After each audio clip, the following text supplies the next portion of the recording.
Okay, today I wanted to talk about Wuthering Heights. Okay, I got the book here, but I actually want to talk about the film, the 2026 film by Emerald Fennell.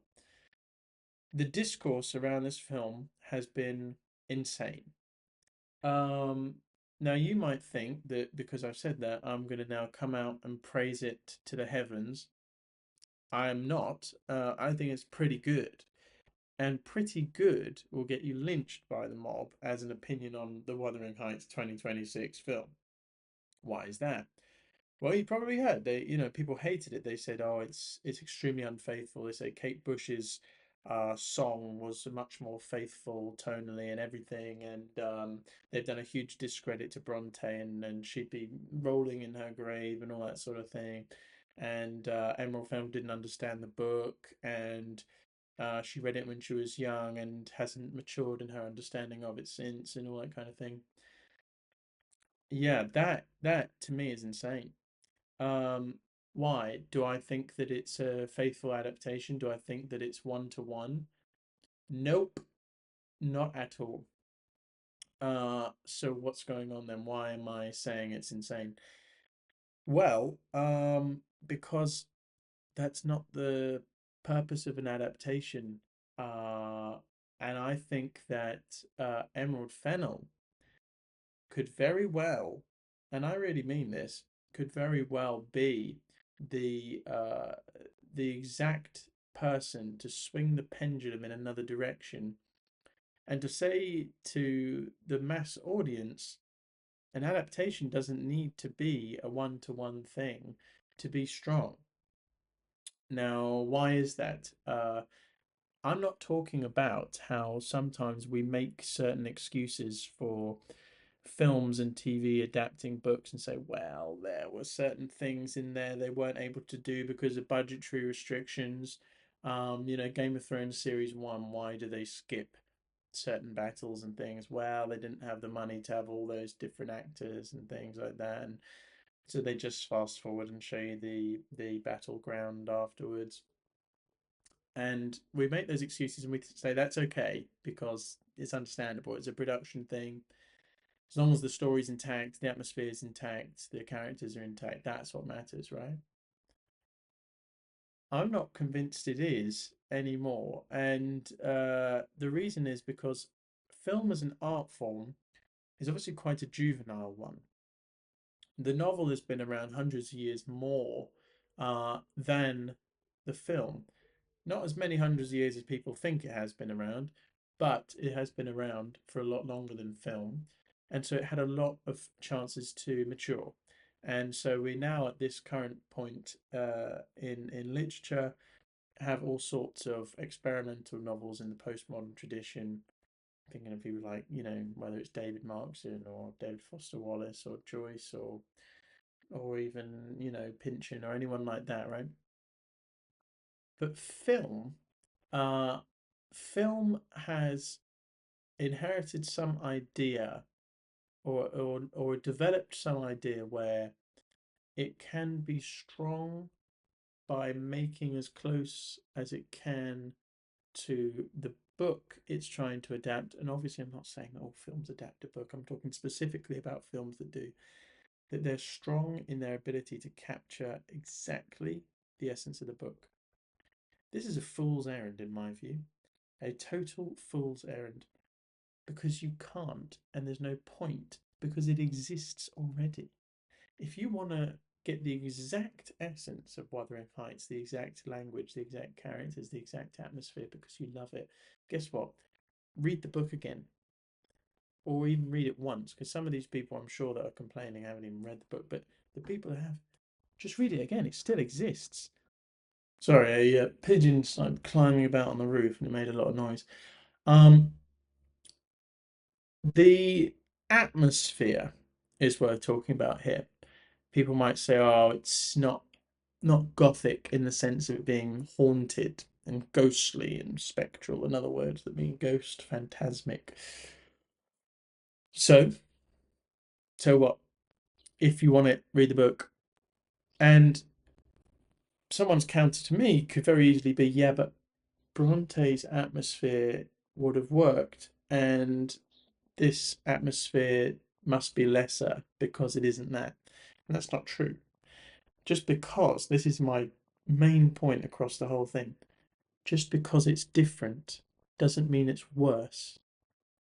And if you think that Bronte is the gold standard, that's fine, you have that. Fennel's making something new. Um, and I'll tell you what she does with that atmosphere so I can show you what I mean. All the fog and everything, that's one thing. That's pretty good, but that's one thing. And I could see why someone might say, oh, it's too much fog, whatever. There are only really two locations in the whole film. There's Wuthering Heights, where, Heathcliff and her grow up when they're younger and their dad's there. And then there's the place where she goes with Mr. Linton, right? This is great. There should only be two because what it makes it feel like is there's no outside world in existence. There is no other place you can go to. There are only these two places. That's very important. It's very, very important.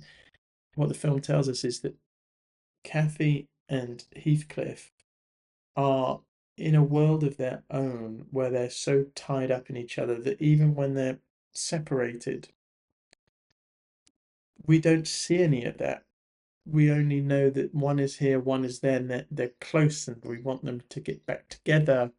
And when they're in the same place, it means something. When they're apart, you know that they're still close in a way geographically that they can just ride up and see each other, right? What is it? What do they say? It's like 5 miles or something, they said. There's a section in the film where they talk about the fact that Heathcliff has gone away, and gotten rich and travelled, right?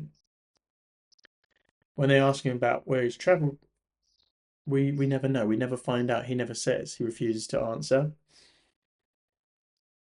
That's because there's no outside world permitted into Wuthering Heights. The heights are the center point of the whole world.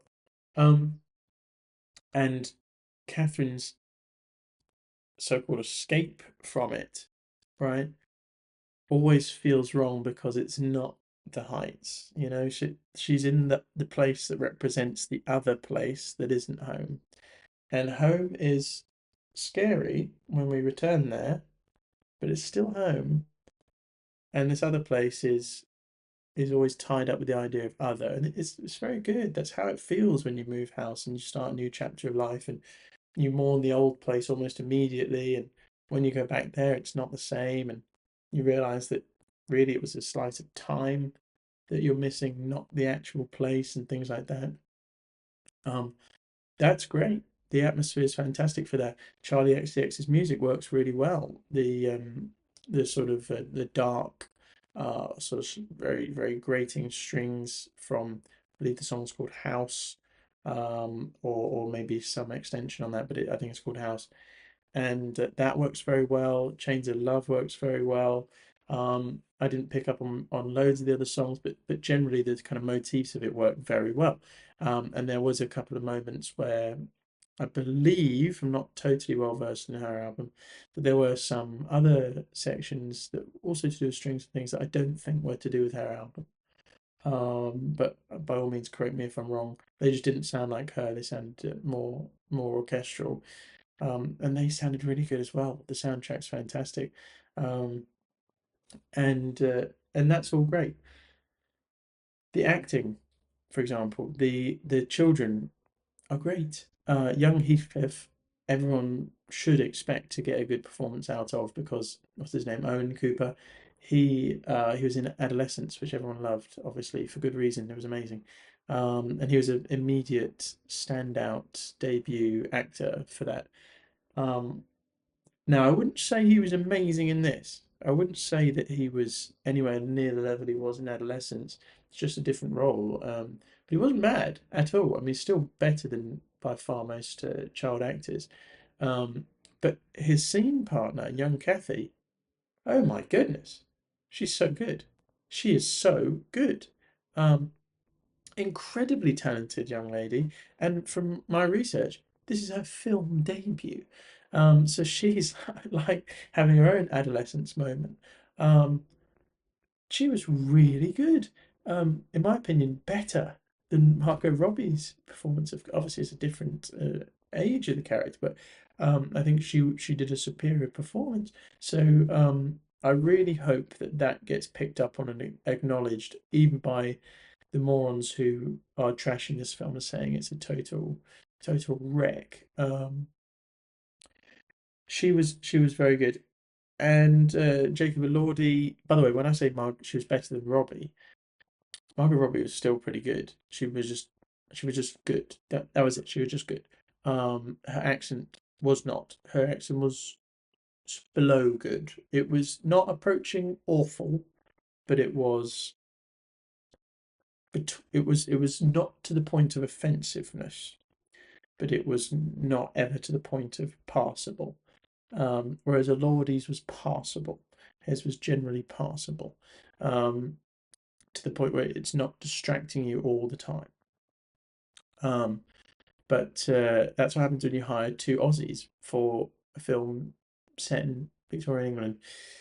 Anyway, and then people have a problem maybe with the sensuality of it. They'll say it's not sexy, it's disgusting, it's not sexy, it's shocking, something like that. The thing is, uh, obviously Fennel did Saltburn before, and that did the same thing, right? Well, if you go into a film in 2026 and you don't want to be shocked, you haven't seen enough films. And what I mean by that is there are so many films that have already done the tried and tested ordinary story from narrative A point to narrative B point. That why not shock us? It's competing with TikTok and Instagram Reels and things, and divided attention spans, and people can commit their time to it. There should be something that carves itself in your memory. And I would wager strongly that after seeing this film, you will remember the fish in the jelly scene. You will remember the egg yolk. You'll remember cracked eggs. You'll remember sweat trickling down skin. And for me, what was very like intensely sensual, and not a particularly positive sense, but in a shocking sense, the wall that represented her skin, with including the freckle. I mean, and that dripping down as well. I think it was an amazing choice. It's just disgusting. And I want that sense of revulsion. I want to see something I haven't seen before. I want to feel that I'm pondering whether I can stomach something on a screen and whether I like it, whether it makes me feel a certain way, positive or negative, whether it gives me some sort of sensual reaction. That's what it should do. I mean, a film primarily should use its visual and auditory elements to give you a strong, profound feeling in any which way. And I don't know how you could argue that this film didn't. I mean, it didn't hold back on trying to give you something emotionally or sensorially uh, uh, powerful in every scene. Every scene clearly had an attempt to move you, whether it was in what you sensed or in your emotions. Every scene, honestly, and that's what it should do. So that I don't know how people can have a problem with. But again, I think, and this is really the main point of the video. This is what people are ignoring, all these positives, in place of just their one criticism, because all their criticisms are all within one bubble. They could all be summarized by, it's not the book. I just think that's so weak. I think it's so weak. Um, because Emerald Fennell is a creative human being. Her job is in creativity. Uh, and when she creates, she gets told off, basically. When she does something that other people aren't doing, when she makes a film that adds to a previous to what it's trying to adapt.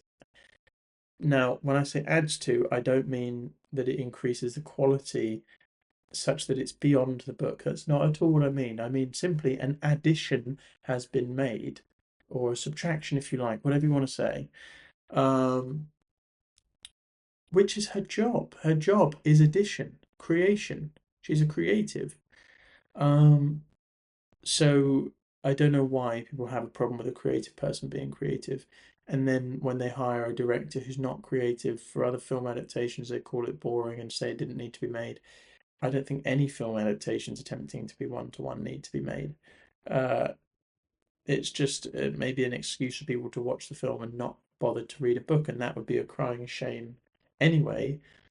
Uh, but a book's qualities are not a film's qualities. They should be judged entirely separate, and they should be made with a different mindset. And that's what Emerald Fennell does. She makes the films with a different mindset than if she was trying to get in the head of Bronte.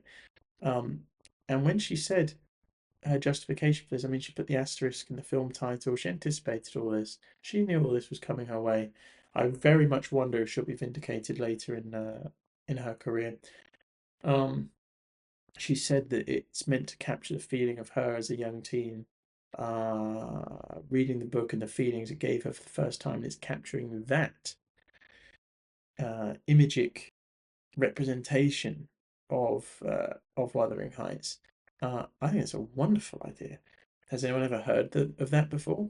It's a fantastic idea, and people are going to call it an excuse. I think they probably have called it an excuse. And say, oh, well, it just gives her license to not do a very good job of adapting it. She's clearly not trying to. She's adapting something new. No one's ever heard of this before. This is a new idea in film. This is a rare thing. It's very hard to sift through all of the Hollywood sand these days and find the gold. That's a new idea, and it's very human. And what people don't want to hear is that's very literary. That's very literary and very postmodern to say, well, actually, what this is a creation of my own perception of a creation. It's great. It's great. She should keep doing it, and other people should follow her lead and do the same, and bring some life into old media. Now, very much so. What I can anticipate being I would say, fair point against mine would be that if she wanted to make something new, she should have just used her own characters in place of them and not made it tied to Wuthering Heights and used someone other than Heathcliff, someone other than Kathy, set it somewhere different, but you know, largely speaking, it can be inspired by it as much as she likes, but don't call it Wuthering Heights.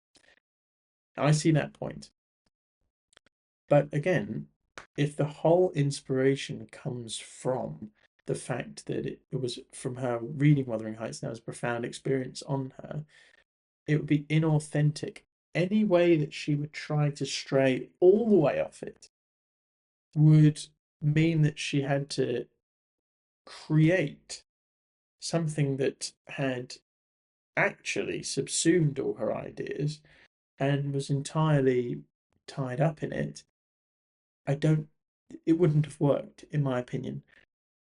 She's not trying to create something inspired by Wuthering Heights. She's trying to replicate her own dialogue with Wuthering Heights. And so Wuthering Heights needs to be there. It has to be. It is the focal point. It is the anchor. Um, this thing would just float off into oblivion if it didn't have Wuthering Heights. I don't think that would work. Um, it's still an essential compound, and in that way, Fennel, who again has been levied with a critique that she didn't understand the book, is therefore doing more to appreciate the book and showing its profound impact on her as a reader than any of these critics who are claiming to be on the book's side. Looks like it's time to let the dog in, and that's probably the last thing I had to say on it anyway. Um, but oh, I just want to give a last bit of praise for Martin Clune's performance. That was very good as Papa. Nelly was pretty good. Um, and there were some powerful, strong moments in there. Again, not perfect, a 7 or 8 out of 10. Um, but uh, but it is not the film people are making it out to be. And if you go into it deciding to deduct points for every single instance that doesn't line up with the book, that's not proper critique. And you'll go into this with entirely the wrong mindset, and you'll get the wrong idea, and you'll come away hating it. If you go into it saying, "Hey, this is a film. I want to dive into Emerald Fennell's creative spirit," I think you'll have a good time. I think it's a good film.